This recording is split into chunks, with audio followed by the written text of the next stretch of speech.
Mga ka-cubes, tignan nyo kung magkano yung nabata. $72.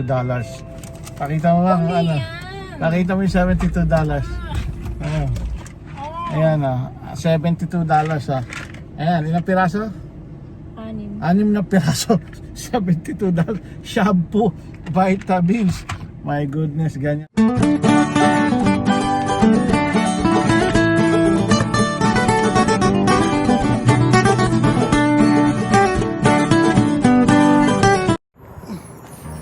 Yon mga ka-cubes, araw ng Miyerkules.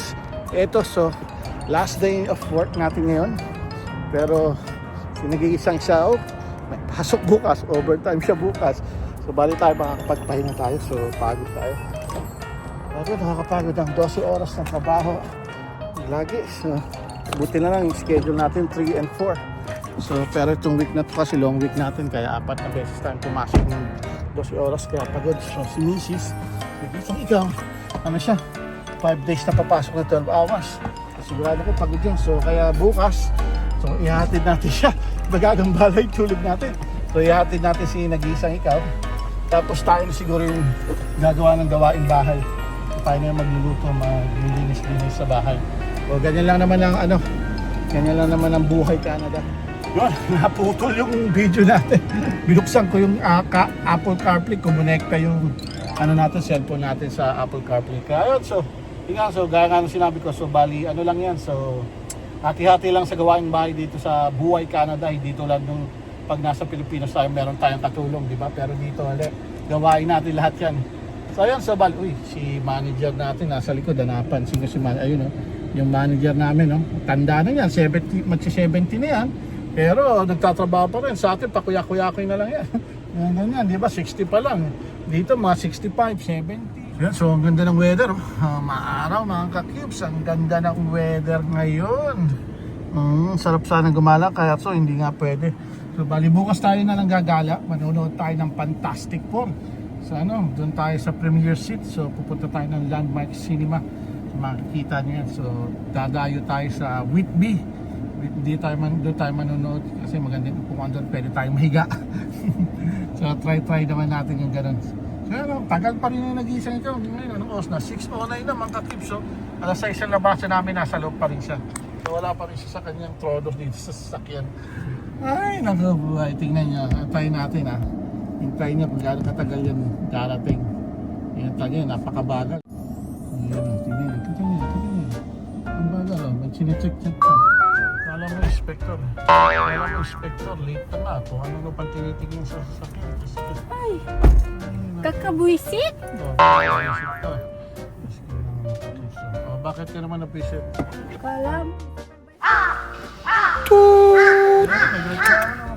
Siya, tara na nga. Baka tayo pa ba pagbuntungan nito? Papasok na bukas? Of course. Kita nyo, papasok. Pasok ako ng buiser ko. Bisor ko rin yun. Ayun tayo. The next day. Good morning. Can I have one medium double? Okay. And then 2 chocolate chip muffin. 2 muffins, right? And then one plain bagel with cream cheese toasted.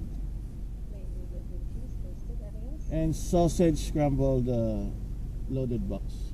Box, right? Yeah, Okay, anything else? that's all. Okay, that's Thank you. Bigyan mo.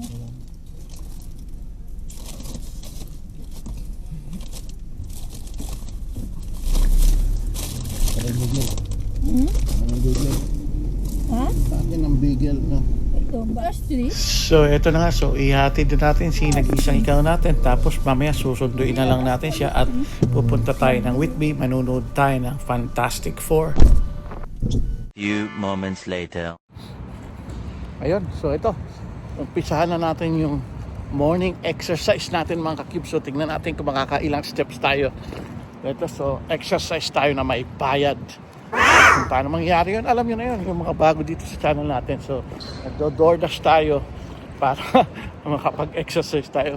Exercise na may bayad, ika nga, pera sa kalsada na rin. Ito, so kukuha muna ako ng card, tapos pasok tayo. So sana may oras na kasi itong delivery ngayon, hour na. So ayan, so bali 4 na items lang pala yung bibili natin. So saglit lang so tara, tapusin kagad natin to para makarami tayo, pakauwi rin tayo. Grabe. Grabe. 4 na items lang pala kukunin natin.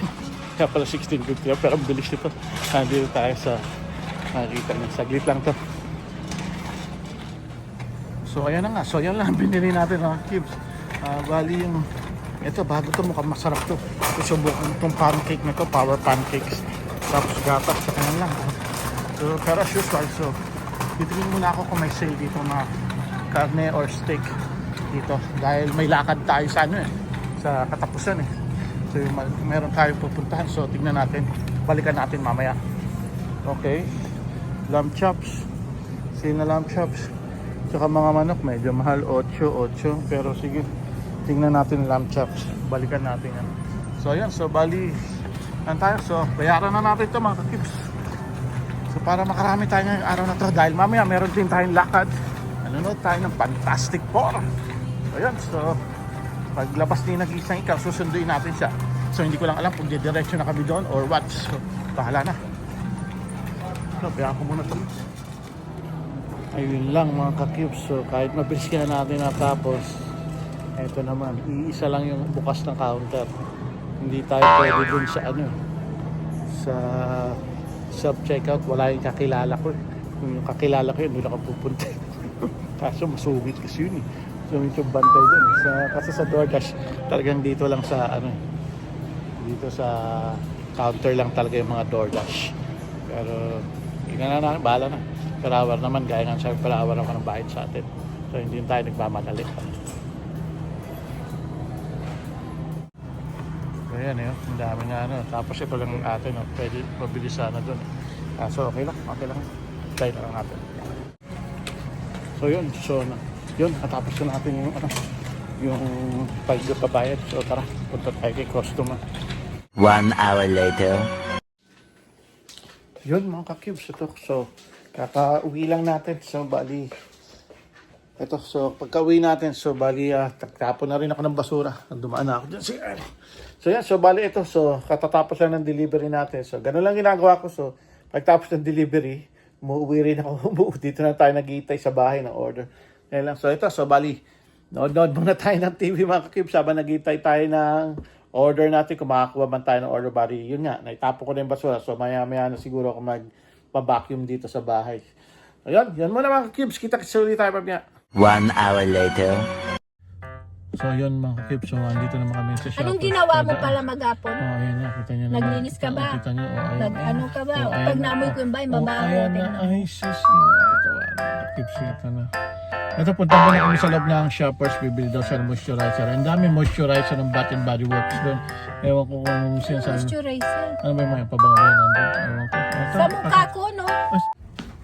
So ayan mga kakip, so sinamahan muna natin ito dito sa loob ng Shoppers. So teka, magbe-BP tayo. Check natin yung blood pressure natin doon. This is similar to that. So iwanan ko muna siya dyan. Yung mahal lang. Huwag mo mahal ang bill, wala tayong budget. Uy, sale ang mga shampoo. Tingin ako ng shampoo. Sale siya mga kakibs. It's 19. Oh, pwede, BP tayo yan. Balikan natin yung mag-BP muna tayo.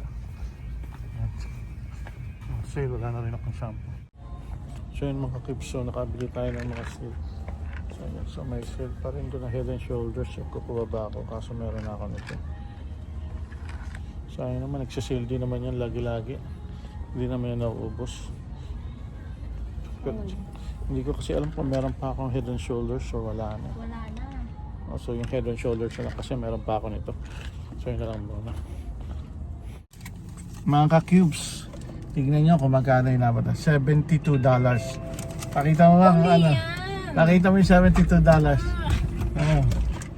Ayan $72 Ayan, ilang piraso? 6. 6 na piraso. $72. Shampoo, vitamins. My goodness, ganyan nakamahal ng bilihin dito sa Canada mga ka-cubes. Sobra, grabe. Don't expect. Ay, naku, so wag yung expect na mura ang bilihin dito. Kaya wag yung isipin na namumulot tayo ng pera dito. Yung mga kaano nga dyan sa Pilipinas na pag nasa abroad is madali ang pera. Naka. Dollar dito. So ayun, so bali uwi muna kami. So ako kung ano gagawin ito ng isang ko, papalit pa ng damit to. So tsaka tayo kakain muna. So yun, so kita-kits tayo ulit mamaya mga kakibs. Tutulog ko to. Yun. Ito na kami mga kakibs. So ito na ang aming date night. Date night kami sa Landmark Cinema sa Whitby. Dalayo pa kami ng Whitby para manood lang ng manood ng Fantastic Four. Ayun, so maganda kasi upuan doon. So ang tawag doon sa upuan na yun? Premier seat. Ayun, so kaya pupunta kami doon. So ito, samahan nyo ulit kami. So ito, date night, kakalabas lang niya. Ang kalabas lang ni nag-iisang ikaw. Medyo pagod pa sa trabaho. Sinipod. Ewan ko ba't sinipod niya. Kasi hindi inom yung vitamins niya. Anyway, so ito. So kita-kits tayo doon mga kakibs. Yan pala ang buhay natin pa. Day off na.